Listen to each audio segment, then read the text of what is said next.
आप देख रहे हैं खबर से आगे। नमस्कार, मैं हूं अजय कुमार। आज दो बड़ी खबरें आपके सामने हम लेकर आए हैं। सबसे पहली बड़ी खबर, बातचीत और उसके साथ साझा बयान के जारी होने के महज 2 घंटे के भीतर चीन ने भारत और चीन के बीच रूस में हुई बातचीत को पूरी तरीके से खारिज कर दिया। एक साझा बयान जारी किया गया था सुबह 8:30 के आसपास, 10:30 बजे के आसपास। चीन के मुख्य पत्र ग्लोबल टाइम्स ने उसे सिर्फ कागजी बातचीत करार दे दिया। तो क्या यह बातचीत का पूरा मसौदा, ये जो पूरी बातचीत चली तकरीबन 2.5 घंटे दोनों विदेश मंत्रियों के बीच, ये सिर्फ एक दिखावा था, एक प्रोपेगेंडा था? जी हां, इस पर हम चर्चा करेंगे, विस्तृत चर्चा। और यह भी आपको बताएंगे कि क्या चीन जानबूझकर प्रोपेगेंडा करके अपने देश के लोगों को गुमराह कर रहा है, सिर्फ इसलिए ताकि चीन में मौजूदा स्थिति जो भूखमरी की है, गरीबी की है, बेरोजगारी की है, आर्थिक मंदी की है, इन तमाम चीजों से ध्यान हटाकर सीमा पर विवाद को खड़ा करके किस तरीके से लोगों में राष्ट्रवाद के इस उन्माद को भुनाकर सत्ता पर काबिज बना रहा जाए, इस मुद्दे पर हम चर्चा करेंगे। इसके साथ साथ दूसरी बड़ी खबर आपके सामने प्रस्तुत करेंगे। यह खबर हर उस मां बाप के लिए जरूरी है जिनके घर में बच्चे हैं, अगर नहीं भी हैं तब भी आप देखिए, इसलिए क्योंकि आज हमारे बच्चे, हमारे भविष्य जिस रास्ते पर चल रहे हैं वो उनके लिए तो नहीं, हम सबके लिए बहुत बुरा है। क्योंकि ये बच्चे आज सोशल मीडिया पर, डिजिटल प्लेटफॉर्म्स पर कुछ ऐसी गलत हरकतें कर रहे हैं जिससे इनका पूरा भविष्य अंधकारमय पड़ रहा है।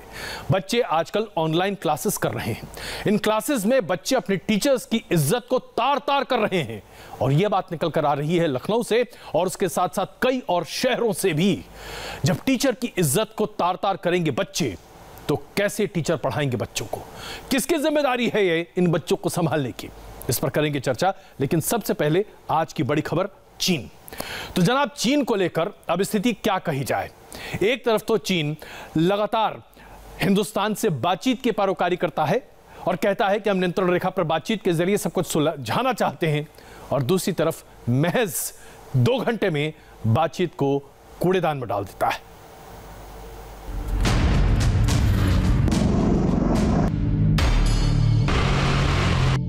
रशिया में पेपर टॉक, एलएसी पर आर्मी वॉर, चालबाज चीन का नया प्रपंच। क्या विदेश मंत्रियों का ज्वाइंट स्टेटमेंट चीनी फौज को नहीं है मंजूर? एलएसी पर भारत चीन में जंग अब कितने दूर? एलएसी पर और टेंशन बढ़ाने के फिराक में क्यों लगा है चीन? चीन को एक बार फिर करारा जवाब देने की बारी। भारतीय फौज की पूरी है तैयारी। दिल्ली में रक्षा मंत्री की मीटिंग। अब एलएसी पर नहीं चलेगी चीन की चीटिंग। चीन की ये चालबाजी, चीन की ये चीटिंग ही दरअसल चीन और भारत के संबंधों का अब लगता है कि आधार बनती जा रही है।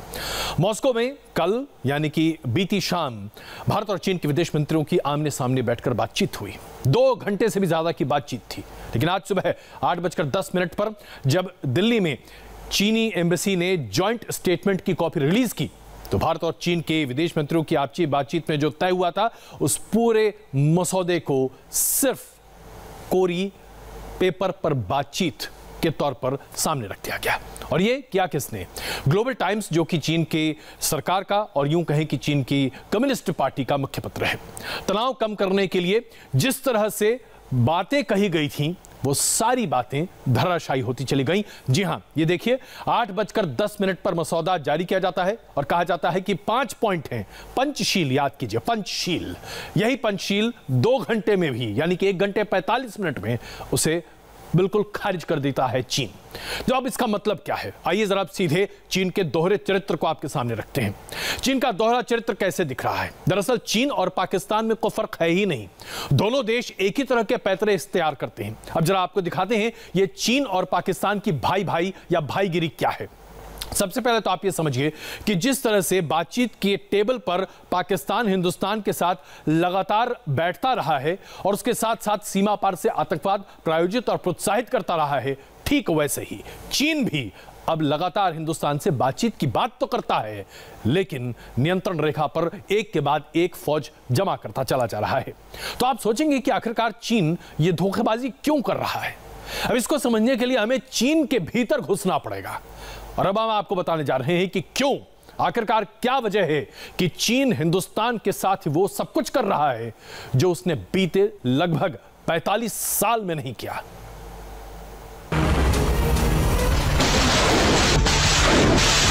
चीन का प्रोपेगेंडा वीडियो नंबर 1। चीन का प्रोपेगेंडा वीडियो नंबर 2। चीन का प्रोपेगेंडा वीडियो नंबर 3। यह वीडियो महज बानगी भर है, आप देखते देखते थक जाएंगे, लेकिन चीन की तरफ से रिलीज हो रहे प्रोपेगेंडा वीडियो का सिलसिला खत्म नहीं होगा। ऐसे तमाम वीडियो को चीन प्रोपेगेंडा के तौर पर जारी करता है, जिसका मकसद दुनिया के साथ साथ चीनी नागरिकों की आंखों में धूल झोंकना है। अगर ऐसा नहीं होता तो एलएसी पर तनाव कम करने की कोशिश में चीन के विदेश मंत्री वांग यी और भारतीय विदेश मंत्री एस जयशंकर मॉस्को में आमने सामने मिले। दोनों में आमने सामने बात हुई, लेकिन मॉस्को की मीटिंग में जो नतीजा निकला उसे चीन सरकार के मुखपत्र ग्लोबल टाइम्स ने पेपर टॉक करार दे दिया। यानी चीन के लिए टेबल टॉक का आर्मी वॉक से कोई संबंध नहीं है। ग्लोबल टाइम्स का जो मत है वो दर्शाता है कि चोर की दाढ़ी में तिनका होता है और कुछ नहीं है। ये इसलिए शक करते हैं क्योंकि खुद ये बेईमानी करते हैं। और देखिए, इससे बड़ी बेईमानी क्या होगी कि 35-40 साल के जो हमारे संबंध थे उनको खराब कर दिया गया।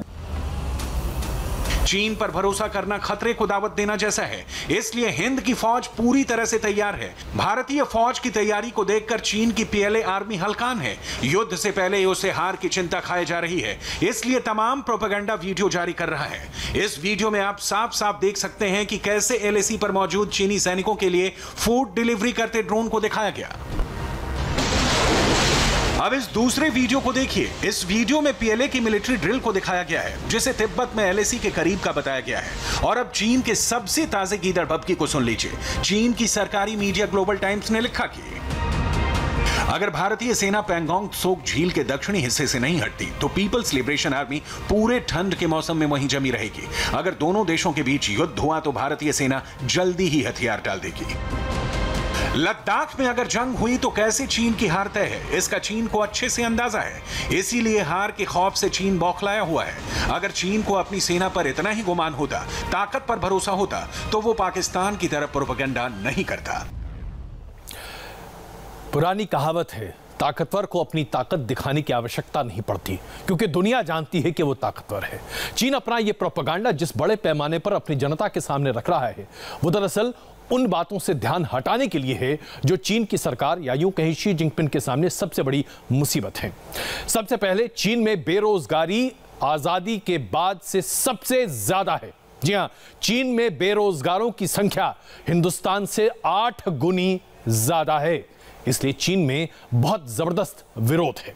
इसके साथ साथ विस्तारवाद के इस मादक के साथ सबसे बड़ी बात यह है कि वन बेल्ट वन प्रोजेक्ट के आधार पर चीन ने पूरी दुनिया भर में अपने आप को फैलाने की कोशिश की थी, लेकिन अब उसके पास पैसे नहीं है, क्योंकि दुनिया के तमाम अंतर्राष्ट्रीय संगठनों ने चीन से किनारा कर रखा है। हांगकांग को लेकर जिस तरह से चीन ने अपना रवैया सामने रखा, अंतर्राष्ट्रीय जगत चीन से अब किनारा कर चुका है। और उसके साथ साथ हम आपको यह भी बता दें कि आज चीन में खाने की इतनी किल्लत है कि पोर्क, जो कि वहां का सबसे ज्यादा खाना जाने वाला पदार्थ है, नॉनवेज पोर्क, ये पोर्क बीते 8 महीने में 95% ज्यादा महंगा हो चुका है। अब ऐसे में चीन की स्थिति यह है कि वो अपनी जनता को समझाए तो कैसे समझाए। समझाने का एक बढ़िया तरीका है, राष्ट्रवाद को आगे बढ़ा दो और इसी राष्ट्रवाद के आधार पर लोगों का ध्यान भटकाओ।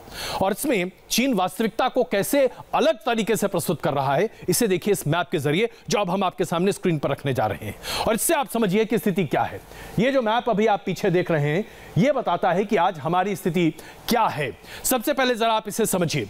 हम अगर बात करें तो यह पैंगोंग झील है और इसमें उत्तर और दक्षिण इलाके पर हम किस तरह से मौजूद हैं, ये आप देखिए। फिंगर 4 वो इलाका है जहां पर अभी सबसे ज्यादा विवाद है। ये देखिए फिंगर 4 का ये इलाका जहां सबसे ज्यादा विवाद की स्थिति है। यहां पर चीन ने घुसपैठ करने की कोशिश की थी, जिसे अब पीछे कर फिंगर 5 के इलाके पर रखा गया है। चीन की सेना अब यहां इस जगह पर बड़े पैमाने पर मौजूद है। इसके साथ साथ चीन ने अब आगे के इन क्षेत्रों पर भी कब्जा करने की कोशिश की, लेकिन हमारे सैनिक इन सभी चोटियों पर, ये जो आप देख रहे हैं फिंगर 1 से लेकर फिंगर 4 तक तो हमारी मौजूदगी बहुत ही ज्यादा अच्छी है और यहां पर भी हालांकि चीन की मौजूदगी है, लेकिन हमने रिज लाइंस अच्छे बना रखे हैं। यानी कि हमारे पास पूरा एक अमला तैयार है जो यह बताने को तैयार है कि अगर आज चीन ने हिमाकत की तो चीन किसी भी तरीके से बचेगा नहीं। और इस बात को चीन लगातार छिपाता रहा है और अपनी जनता के सामने छिपाने की वजह से चीन ने अब प्रोपेगेंडा वॉर शुरू किया है। और सबसे बड़ी दिक्कत चीन की यह है कि चीन अब अपने पैर पीछे नहीं घसीट सकता। ऐसे में सबसे बड़ी चिंता की बात यह है कि अगर एक भी बार चीन और भारतीय सैनिकों के बीच LAC पर फायरिंग होती है या गोलीबारी होती है तो ये एक छोटे मोटे युद्ध की तरफ तब्दील हो सकती है और ये दोनों देशों के लिए नुकसानदेह साबित होगा। हिंदुस्तान तो तैयार है, लेकिन क्या चीन इस बार मुंह खाने को तैयार है? यह फैसला शी जिनपिंग को करना है। आइए अब आज की